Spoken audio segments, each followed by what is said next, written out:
अस्सलामुअलैकुम dear students, उम्मीद है आप सब बिल्कुल खैरियत से होंगे।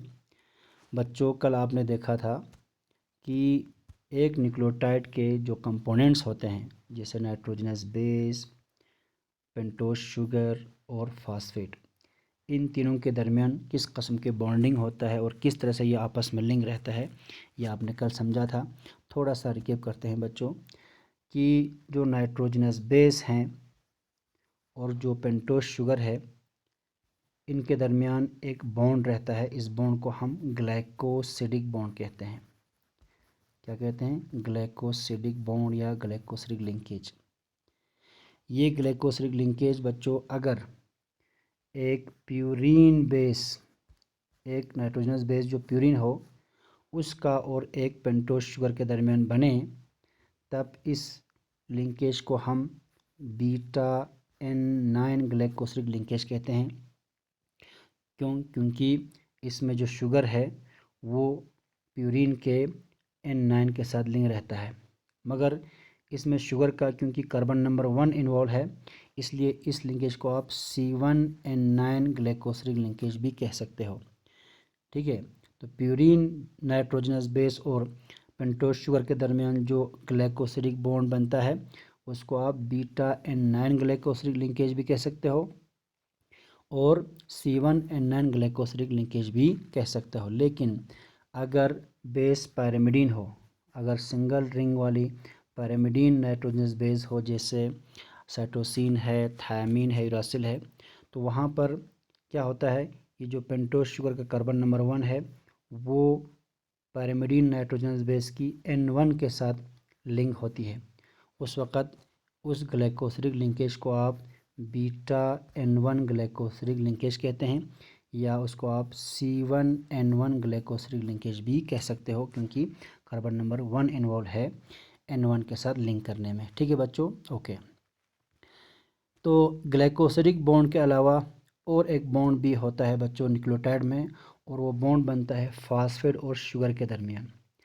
शुगर और फास्फेट के दरमियान एक और बॉन्ड बनता है, एक और लिंकेज बनती है। उस बॉन्ड को कहते हैं हम बच्चों phosphoester bond. Phosphoester bond, वो बॉन्ड बनता है बच्चों फास्फोरिक एसिड और पेंटोस शुगर के दरमियान कंडेंसेशन से। ठीक है, तो जो पेंटोस शुगर की कार्बन नंबर 5 पे CH2OH था, उसका और फास्फोरिक एसिड के दरमियान कंडेंसेशन से, यानी वाटर मॉलिक्यूल निकलने से एक बॉन्ड बनता है। उस बॉन्ड को हम फास्फो एस्टर बॉन्ड कहते हैं, जो ये है। ठीक है, तो इस बॉन्ड को हम फास्फो एस्टर बॉन्ड कहते हैं।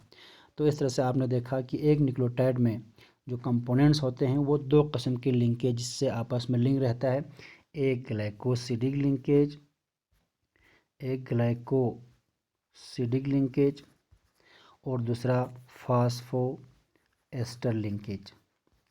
ठीक है, तो फास्फो एस्टर लिंकेज और ग्लाइकोसिडिक लिंकेज के ज़रिए जो न्यूक्लियोटाइड के कंपोनेंट्स हैं वो आपस में लिंक रहता है।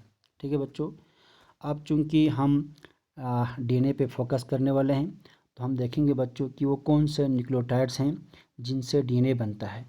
तो बच्चों, जिन न्यूक्लियोटाइड से DNA बनता है उनको हम डीऑक्सी राइबो न्यूक्लियोटाइड्स कहते हैं। क्या कहते हैं? डीऑक्सी राइबो न्यूक्लियोटाइड्स, जिनसे DNA बनता है। तो एक एग्जांपल डीऑक्सी राइबो न्यूक्लियोटाइड का आपको यहाँ दिखाया गया है। ये ये एडेनिन नाइट्रोजनस बेस है। ठीक है, ये एक डीऑक्सी राइबोस शुगर है और ये फॉस्फेट है। तो इन तीनों की कॉम्बिनेशन से एक डीऑक्सी राइबो न्यूक्लियोटाइड वजूद में आता है। उसको हम कहते हैं बच्चों डीऑक्सी एडेनोसिन मोनोफॉस्फेट। ठीक है, ये दोनों मिला के डीऑक्सी एडेनोसिन बन गया। इस पर एक फास्फेट जोड़ेंगे तो डीऑक्सी एडेनोसिन मोनोफॉस्फेट बनता है। इसी को आप डीऑक्सी एडेनाइलिक एसिड भी कह सकते हो या डीऑक्सी एडेनाइलेट कह सकते हो। ठीक है बच्चों, इस तरह से और 3 किस्म के डीऑक्सी राइबो न्यूक्लियोटाइड्स हैं। तो सब मिला के 4 किस्म के डीऑक्सी राइबो न्यूक्लियोटाइड्स हैं जिनसे बनता है DNA, यानी डीऑक्सी राइबो न्यूक्लिक एसिड। तो DNA बनता है बच्चों डीऑक्सी राइबो न्यूक्लियोटाइड से, जो 4 किस्म के हैं। एक है डीऑक्सी एडेनोसिन मोनोफॉस्फेट या डीऑक्सी एटनाइलिक एसिड या डीऑक्सी एटनाइलेट भी इसको कह सकते हैं। दूसरा है डीऑक्सी ग्वाइनोसिन मोनोफॉस्फेट या डीऑक्सी ग्वाइनेलिक एसिड या डीऑक्सी ग्वाइनेलेट भी इसको कह सकते हैं। Similarly deoxy cytidine monophosphate, deoxy cytidylic acid या डीऑक्सी साइटिडाइलेट भी इसको कह सकते हैं। डीऑक्सी थायमिडीन मोनोफॉस्फेट या डीऑक्सी थायमिडाइलिक एसिड या इसी को डीऑक्सी थायमिडाइलेट भी कह सकते हैं। ये वो 4 किस्म के डीऑक्सी राइबो न्यूक्लियोटाइड्स हैं जिनसे कंबाइन होकर बनेगा बच्चों deoxy ribo nucleic acid DNA. अब ये जो डीऑक्सी राइबो न्यूक्लियोटाइड्स हैं ये आपस में किस तरह से कंबाइन होता है ताकि इससे एक लंबा चेन बने जिसको आप एक पॉलीन्यूक्लियोटाइड चेन कहते हैं। फिर उस पॉलीन्यूक्लियोटाइड चेन से किस तरह से डीएनए बनता है हम आगे उस पर बात करने वाले हैं। बच्चों अब हम देखेंगे कि ये जो डीऑक्सी राइबो न्यूक्लियोटाइड्स हैं ये आपस में कैसे कंबाइन होकर एक पॉलीन्यूक्लियोटाइड चेन बनता है। बच्चों आप देखना यहाँ पर ये एक न्यूक्लियोटाइड है, ठीक, ये दूसरा न्यूक्लियोटाइड है क्योंकि एक न्यूक्लियोटाइड के 3 कंपोनेंट्स होते हैं। जैसे यहाँ देखो बेस है, शुगर है, फास्फेट, बेस शुगर फास्फेट, तो 3 चीज़ें मिलकर न्यूक्लियोटाइड बनता है। तो ये 2 न्यूक्लियोटाइड हैं। तो पहले हम समझेंगे बच्चों कि 2 न्यूक्लियोटाइड के बीच में किस तरह से बॉन्ड बनती है, किस तरह से लिंकेज बनता है, ठीक। तो देखो बच्चों आप यहाँ पर ये जो न्यूक्लियोटाइड है ये इस न्यूक्लियोटाइड की जो शुगर है, इस न्यूक्लियोटाइड की जो शुगर है ये शुगर, इस शुगर की 3 कार्बन नंबर 3 पे एक OH फ्री है, ठीक। इस शुगर की कार्बन नंबर 3 पे एक OH फ्री, इस तरह से कार्बन नंबर 3 यहाँ पर, इस पर OH एक फ्री है यहाँ पर, ठीक है बच्चों, ओके। दूसरा न्यूक्लियोटाइड आप देखो बच्चों ये, ठीक, उसके नीचे उस न्यूक्लियोटाइड के जो फॉस्फेट ग्रुप है उसका यहाँ पर एक OH ग्रुप भी है। पहले न्यूक्लियोटाइड का 3 यानी कार्बन नंबर 3 पे एक OH ग्रुप है और दूसरे न्यूक्लियोटाइड की फॉस्फेट का एक OH ग्रुप फ्री है। फिर क्या होता है बच्चों, इन दोनों के दरमियान यानी पहले न्यूक्लियोटाइड के कार्बन नंबर 3 के OH और दूसरे न्यूक्लियोटाइड के फॉस्फेट के OH के दरमियान एक कंडेंसेशन रिएक्शन होती है। यहाँ से एक वाटर मॉलिक्यूल निकल जाती है, यहाँ से एक हाइड्रोजन, यहाँ से OH, तो ये OH और OH मिलकर वाटर बनता है और ये रिलीज़ हो जाती है। जब यहाँ से वाटर रिलीज़ हो गया तो यहाँ एक बॉन्ड बनता है बच्चों पहले न्यूक्लियोटाइड के कार्बन नंबर 3 और दूसरे न्यूक्लियोटाइड के फॉस्फेट के दरमियान एक लिंक बनता है। अगेन यहाँ पर क्या हुआ, शुगर के जो OH ग्रुप है अल्कोहलिक ग्रुप फास्फोरिक एसिड की OH के साथ कंडेंसेशन हो गया, तो यहाँ पर भी एक एस्टरिफिकेशन हो गया, ठीक है।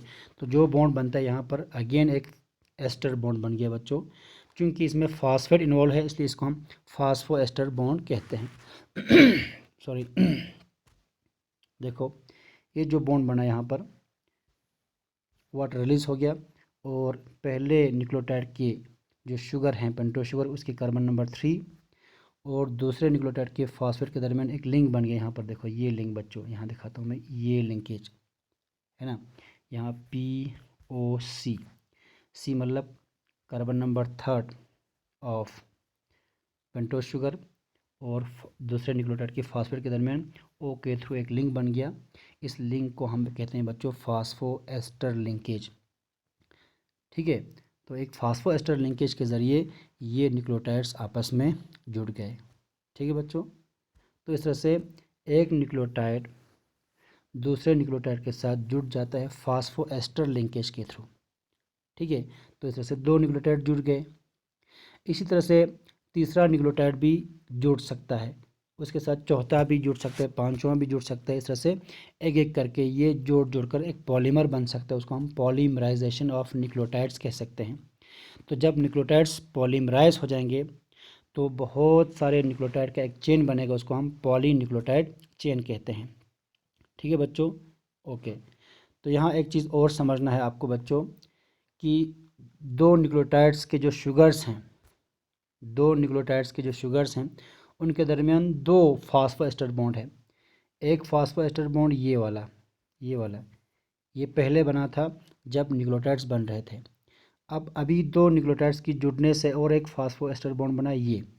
तो यहाँ पर 2 शुगर के दरमियान 2 फास्फोएस्टर बॉन्ड है। इसको हम कहते हैं बच्चों फास्फो डाएस्टर लिंकेज। ये डाएस्टर 2 फास्फोएस्टर लिंकेज है, इसलिए इसको हम कहते हैं फास्फो डाएस्टर लिंकेज। तो 2 न्यूक्लियोटाइड्स के शुगर्स के दरमियान फास्फो डाएस्टर लिंकेज हैं।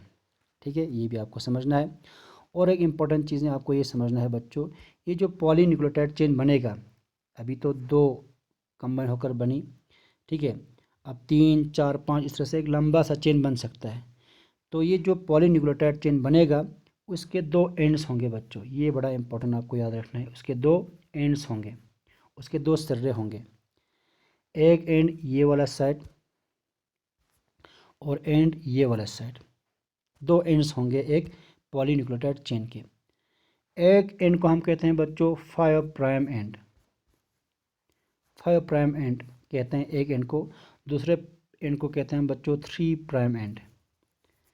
अब एक साइड को 5 प्राइम एंड, दूसरे साइड को 3 प्राइम एंड, ये किस हिसाब से नाम देते हैं बच्चों, ये आपको समझना है। आप देखना ये जो ये वाला साइड है, इस साइड पर शुगर को देखना है आपको। शुगर के कार्बन नंबर 5 के साथ जो फास्फेट ग्रुप है वो फ्री है, free phosphate group on the 5 prime side of the sugar. Sugar की जो कार्बन नंबर 5 है उस साइड में फास्फेट फ्री है, फास्फोरिक एसिड फ्री है, इसलिए इस साइड को हम 5 प्राइम एंड नाम देते हैं। लेकिन आप दूसरी साइड में देखो, यहाँ पर इस साइड में, यहाँ पर कार्बन नंबर 3 ऑफ शुगर है ना, कार्बन नंबर 3 है शुगर का, वो फ्री है। कार्बन नंबर 3 के जो OH है वो फ्री है, उसके साथ नया न्यूक्लियोटाइड्स जुड़ सकता है। तो इस साइड में कार्बन नंबर 3 के OH फ्री होने की वजह से इस साइड को हम 3 प्राइम नाम देते हैं। यानी आपको शुगर को देखना है कि शुगर की कौन सा एंड फ्री है, कार्बन नंबर 5 वाला साइड फ्री है कि कार्बन नंबर 3 वाला साइड फ्री है। अगर कार्बन नंबर 3 वाला साइड फ्री है तो 3 प्राइम उस एंड को नाम देंगे, और कार्बन नंबर 5 वाला जो साइड है वो फ्री है फास्फेट के साथ, तो उसको आप 5 प्राइम नाम देंगे। तो ये जो पॉलीन्यूक्लियोटाइड चेन बनेगा उसकी एक एंड को 5 प्राइम, दूसरे एंड को 3 प्राइम नाम देना है बच्चों। ठीक है, तो ये कैसे नाम देते हैं ये आपने समझ लिया। ठीक है, और एक इम्पॉर्टेंट चीज़ आपको ये समझना है, जब भी पॉलीमराइजेशन के दौरान नया न्यूक्लियोटाइड जुड़ जाएगा, ऑलरेडी एग्जिस्टिंग जो चेन है, मान लो ये 2 न्यूक्लियोटाइड तो अब जुड़ चुका है, ये कहेंगे हम एग्जिस्टिंग चेन या ग्रोइंग चेन। इस ग्रोइंग चेन के किस एंड में नया न्यूक्लियोटाइड जुड़ेगा, 5 प्राइम साइड में जुड़ेगा या 3 प्राइम साइड में जुड़ेगा, ये एक सवाल है। इसका जवाब है बच्चों, जो आने वाला न्यूक्लियोटाइड है वो हमेशा एग्जिस्टिंग न्यूक्लियोटाइड के या एग्जिस्टिंग चेन के, एग्जिस्टिंग ग्रोइंग चेन के हम कहेंगे 3 प्राइम वाले साइड में जुड़ता है। मैं फिर से दोहराता हूँ, जो इनकमिंग न्यूक्लियोटाइड है, जो नया न्यूक्लियोटाइड जुड़ेगा एग्जिस्टिंग चेन के साथ, वो हमेशा एग्जिस्टिंग चेन की जो न्यूक्लियोटाइड है उसके कार्बन नंबर 3 से जुड़ेंगे, शुगर की कार्बन नंबर 3 के साथ जुड़ेगा। तो इसकी डायरेक्शन मखसूस है बच्चों कि किस तरह से, किस डायरेक्शन में पॉलीमराइजेशन होगा, वो हमेशा 5 प्राइम टू 3 प्राइम डायरेक्शन में होगा। हमेशा जो नया न्यूक्लियोटाइड आएगा वो 3 प्राइम एंड से जुड़ेगा। इस तरह से ये जो ग्रो हो जाएंगे 3 प्राइम साइड से ग्रो हो जाएंगे चेन, पॉलीन्यूक्लियोटाइड चेन। ठीक है बच्चों, ये आपने कुछ चीज़ें जो इंपॉर्टेंट थी वो आपने समझ लिया। ठीक है, अब देखो बच्चों, ये एक पॉलीन्यूक्लियोटाइड चेन बन गया है कई न्यूक्लियोटाइड्स जुड़ने से। तो देखो बच्चों, ये फास्फेट शुगर बेस, ये एक न्यूक्लियोटाइड हो गया। फास्फेट शुगर बेस, ये एक न्यूक्लियोटाइड हो गया। तो इस तरह से कई न्यूक्लियोटाइड्स आपस में जुड़कर बनते हैं बच्चों एक चेन, जिसको हम पॉलीन्यूक्लियोटाइड चेन बनते हैं। ठीक है, ओके। तो पॉलीन्यूक्लियोटाइड चेन कैसे बनते हैं, न्यूक्लियोटाइड्स के जोड़ जोड़ के बनता है। ठीक है, तो न्यूक्लियोटाइड्स आपस में जुड़ते हैं फास्फोएस्टर लिंकेज के ज़रिए, और न्यूक्लियोटाइड के जुड़ने से जो पॉलीन्यूक्लियोटाइड चेन बनेगा उसकी एक ख़ास पोलैरिटी होती है। ठीक है, उसके ख़ास एंड्स होती हैं। एक एंड को कहते हैं हम बच्चों 3 प्राइम एंड, क्योंकि यहाँ देखो आप 3 प्राइम वाली OH जो है वो फ्री है। ठीक है, एक साइड को हम कहते हैं 5 प्राइम एंड, उसमें देखो आप कार्बन नंबर 5 वाली एंड पर फास्फेट फ्री है। ठीक है, तो इसलिए इन दो एंड्स को हम 5 प्राइम एंड और 3 प्राइम एंड कहते हैं पॉलीन्यूक्लियोटाइड चेन का। अब हम कल देखेंगे बच्चों कि ये पॉलीन्यूक्लियोटाइड चेन्स आपस में मिलकर किस तरह से DNA बनता है, क्योंकि आपको ये बता दूं बच्चों कि DNA जो होता है उसमें 2 पॉलीन्यूक्लियोटाइड चेन होता है। 2 पॉलीन्यूक्लियोटाइड चेन्स मिलकर बनते हैं बच्चों DNA। अब हम देखेंगे कल कि ये जो पॉलीन्यूक्लियोटाइड चेन्स हैं ये आपस में कंबाइन होकर किस तरह से DNA बनता है, उस पर हम कल बात करेंगे। तब तक फ़ी अमानिल्लाह, खुदा हाफिज़।